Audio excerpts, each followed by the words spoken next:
How is it possible that the most philosophically heavy, intellectually terrified, and historically burdened image of the entire Western 20th century is not a monumental canvas by Pablo Picasso, like Guernica, nor a melting surrealist nightmare by Salvador Dalí, nor a heroic muscular mural by Diego Rivera, but rather a fragile, ugly, small brownish sheet of paper that looks like it was scratched by a nervous child using a rusty nail during an electrical storm?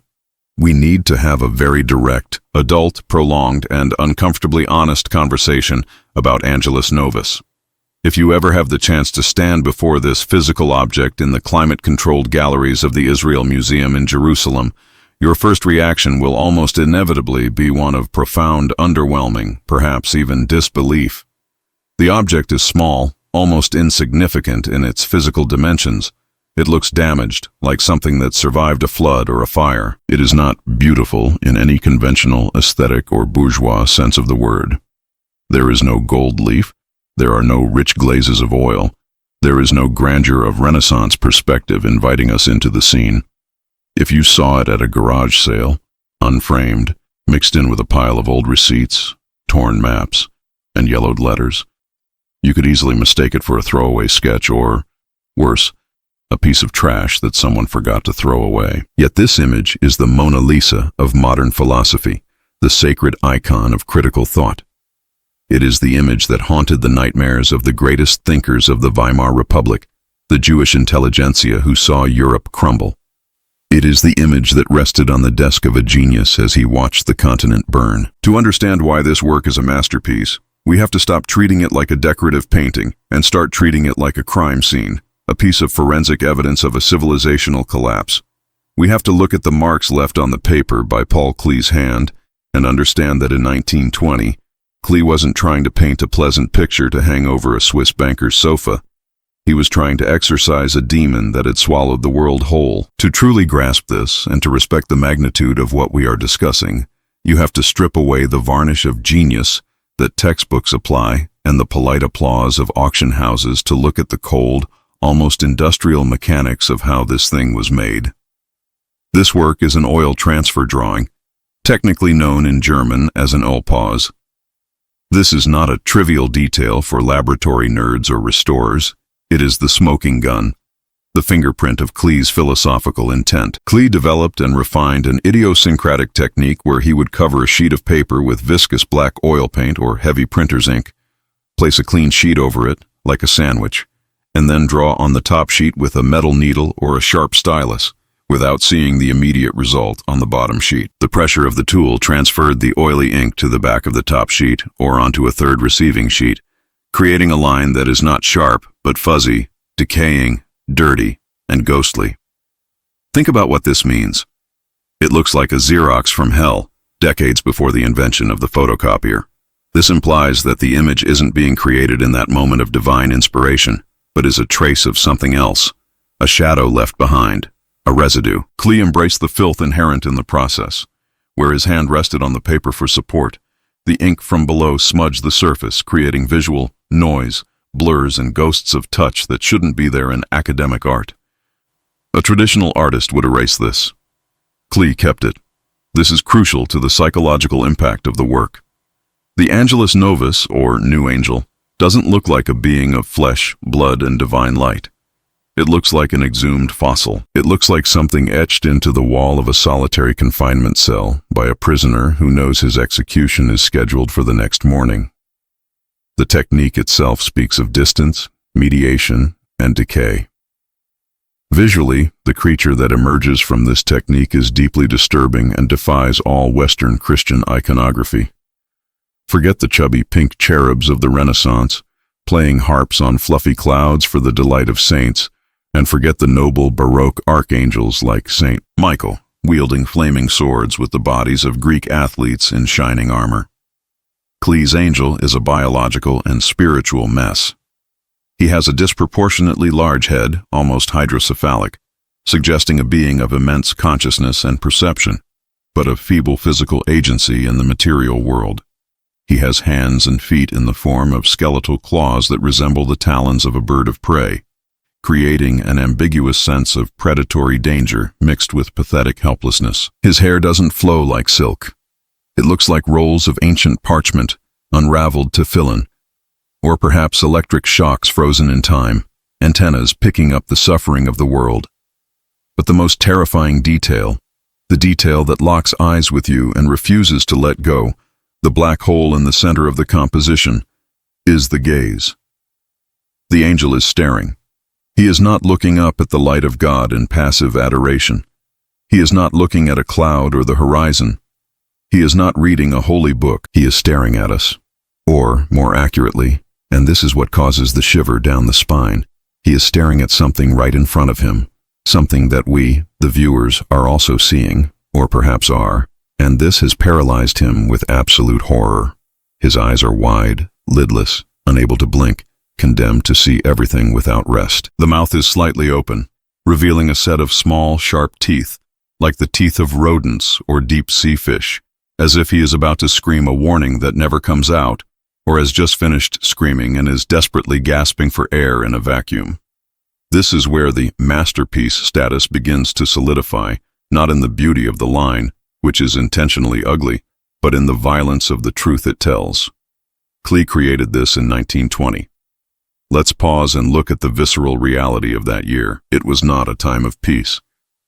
The First World War had just ended, leaving millions of young men shattered, blind, and amputated, rotting in the mud of Flanders, the Somme, and Verdun.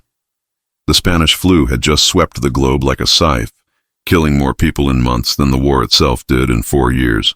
Europe was an open graveyard, physically and morally. The old empires that seemed eternal, the Austro-Hungarian, the Ottoman, the Russian, the German, had vanished from the map, replaced by fragile republics, galloping inflation, and communist and fascist revolutions simmering in beer halls and streets. The idea of progress, the optimistic and positivist notion of the 19th century, that technology, science, industry, and rationality would inevitably lead us to a utopia of well-being, had been shattered, shredded, and blown up by Maxim machine guns, steel tanks, and clouds of mustard gas in the trenches.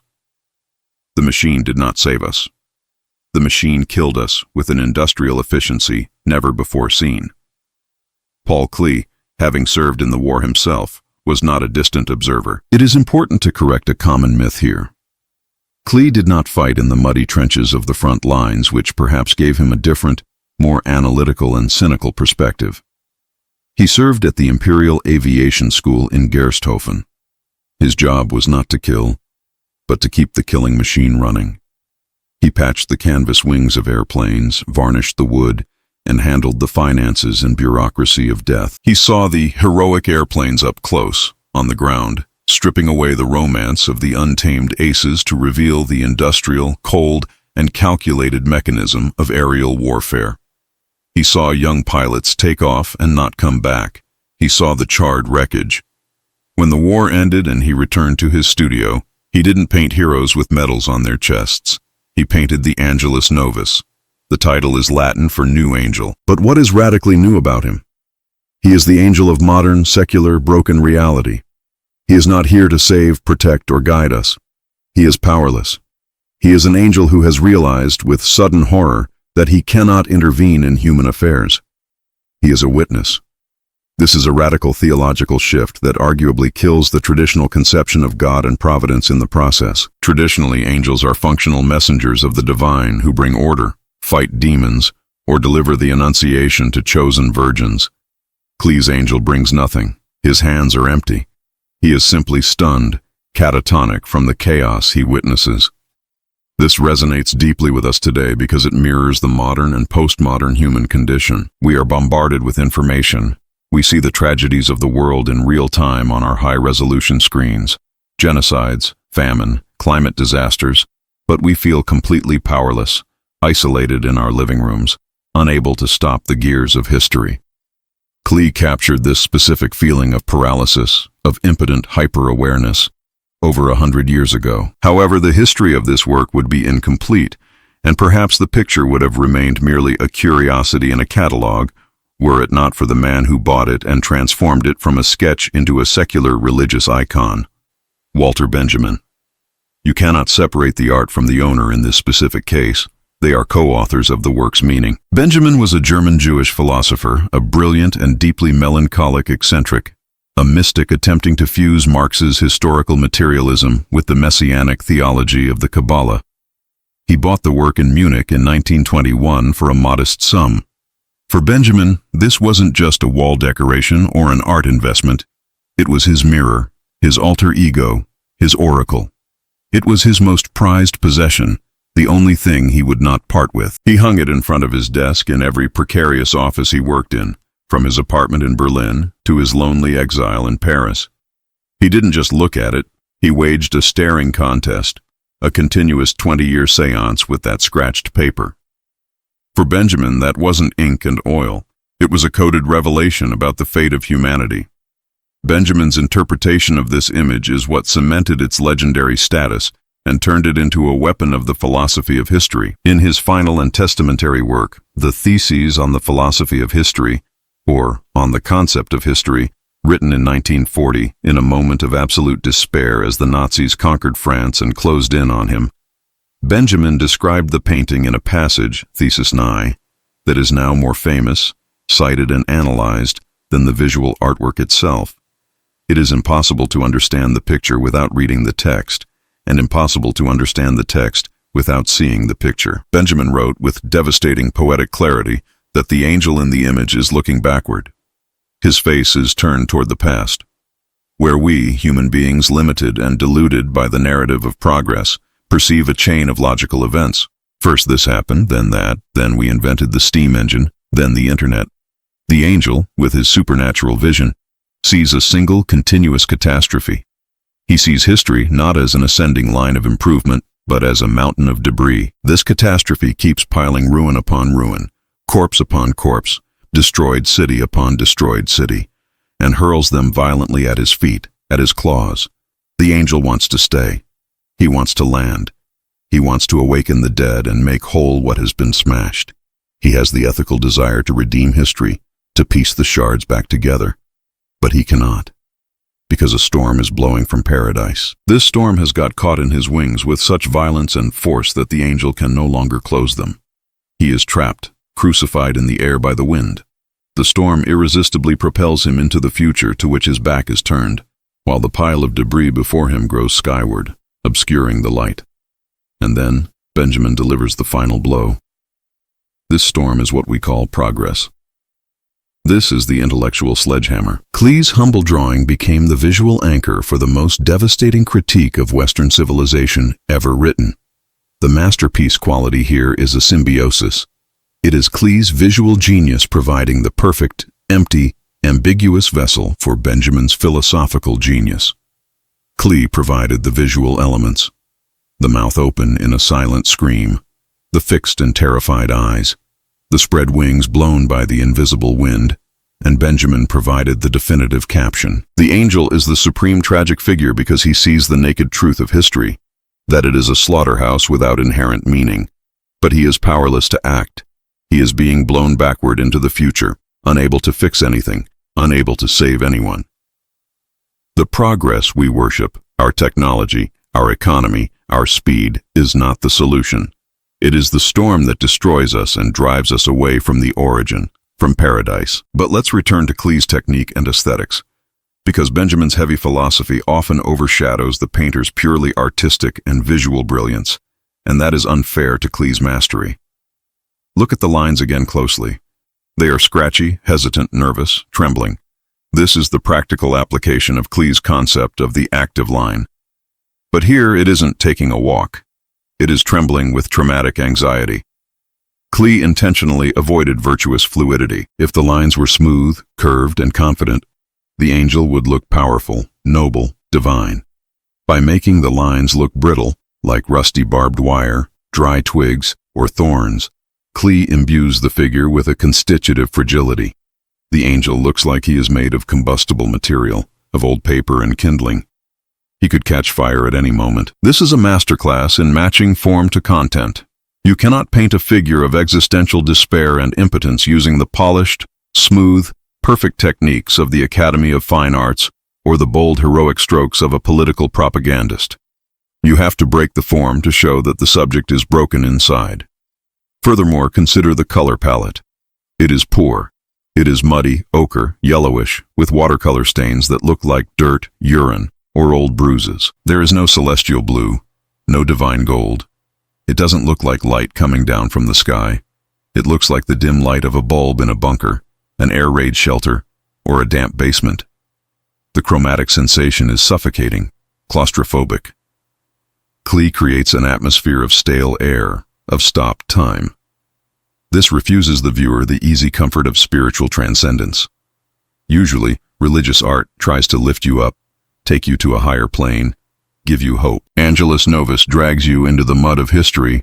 It says visually, there is no heaven above, there is no salvation coming from the clouds.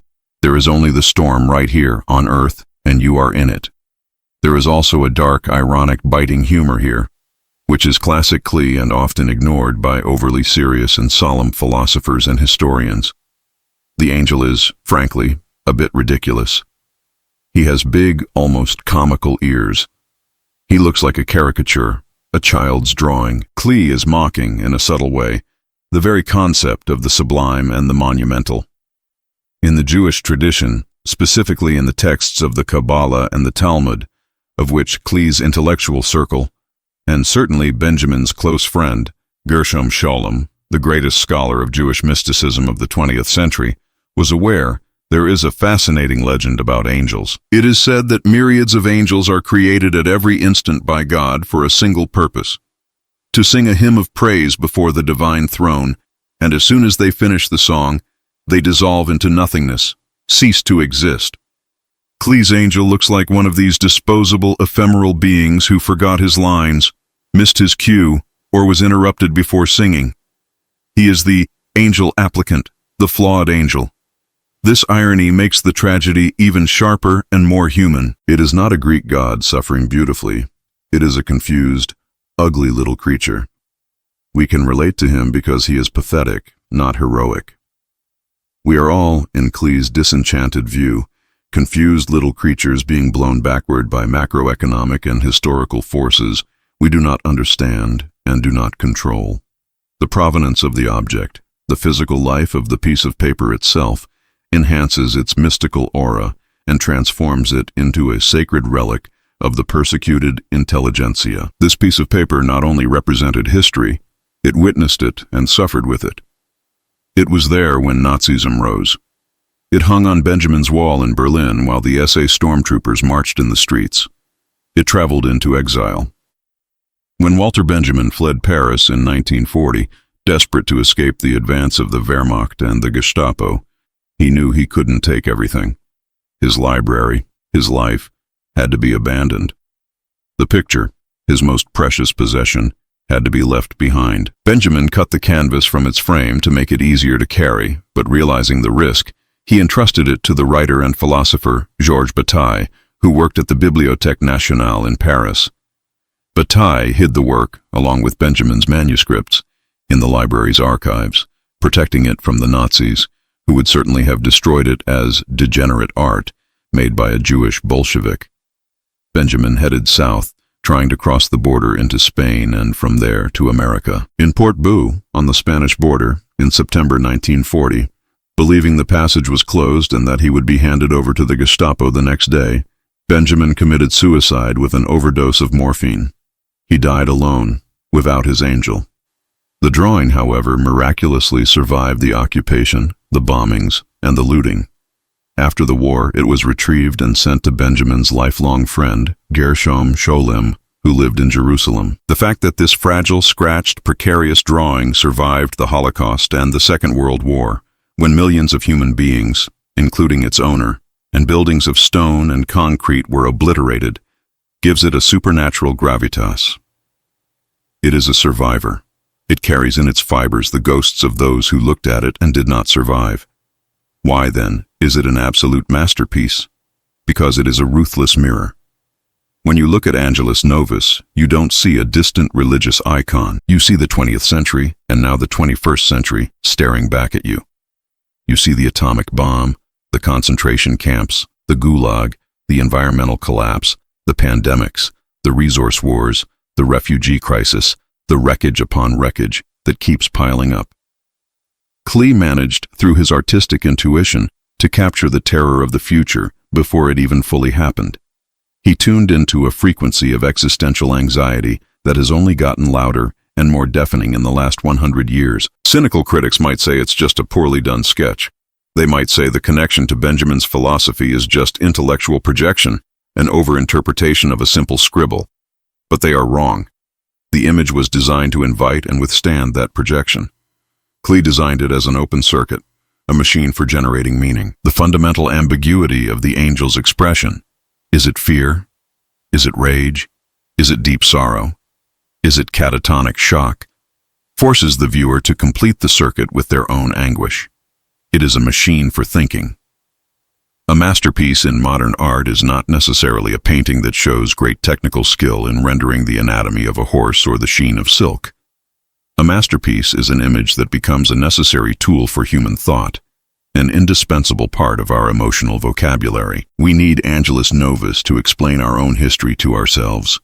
We have no other image in the entire history of art that captures so perfectly, so viscerally, the sensation of being trapped in a history that is out of control, accelerating toward the abyss. Consider the eyes of the work again, on a deeper level. In traditional art, the eyes of a portrait follow you to create a sense of intimacy and connection, the famous Mona Lisa technique. Here, the eyes are fixed, but they are wide open in an unnatural way, lidless, lashless. This suggests a physical inability to look away, a condemnation to perpetual vision. This is the curse of the modern intellectual and the curse of the connected contemporary citizen. We cannot close our eyes. We see everything. We see the famine in Yemen, the melting ice caps, the political corruption, the urban violence, all streamed in high definition to our pockets. Like the angel, we are paralyzed by the absolute volume of visual debris. KLEE identified this toxic hyper-awareness long before the internet or 24-hour television existed. He understood that seeing too much, knowing too much without being able to act, leads to paralysis, not action. The angel has wings, but he isn't flying. He is pinned against the sky like an insect in a collection. There is also a fascinating and tragic dialogue between Benjamin's text and KLEE's image regarding the angel's hands. They are raised, with fingers splayed and tense. In art history, this gesture can mean many things: surrender, priestly benediction, or shock. In Angelus Novus, it looks like a stop gesture that failed miserably. He is trying to halt the storm with his bare hands, but his hands are fragile claws, drawn with trembling lines. This emphasizes the futility of individual resistance against the gigantic, impersonal waves of history. This is a hard pill to swallow for our culture that loves stories of individual triumph, and that is why the work is not politically correct or motivational in the cheap self-help sense. It doesn't say you can change the world if you believe. It says with brutal honesty that the world is a violent storm that will likely crush you, and the most you can do, your only remaining dignity, is to keep your eyes open and witness the truth. It is a stoic, hard, brutal kind of motivation. The motivation to see reality, no matter how ugly it is, without looking away into comforting fantasies. We must also appreciate KLEE's conscious rejection of the grand style of art of his time. In 1920, there was no shortage of artists trying to paint the spirit of the age, using big, loud, bold, heroic styles. The Italian futurists celebrated war and speed. The Russian constructivists celebrated industry and revolution. They loved the machine. They loved speed. They loved the storm. KLEE was deeply skeptical. Even though he would later teach at the Bauhaus, the temple of rational and functionalist design, Angelus Novus is, in essence, the anti-Bauhaus. It is not functional. It is not clean. It is not rational. It is a ghost in the machine, a bug in the system. It serves as a perpetual reminder that you can build the perfect rational society with glass and steel architecture, but you cannot eliminate the irrational, the spiritual, the tragic, or death. The angel waits in the corner of the modern room, reminding us that despite all our electric light and science, we are still afraid of the dark. So, when we ask what makes this an immortal masterpiece, we are asking what makes an image endure through the centuries. Beautiful images fade or become kitsch because beauty standards change with fashion.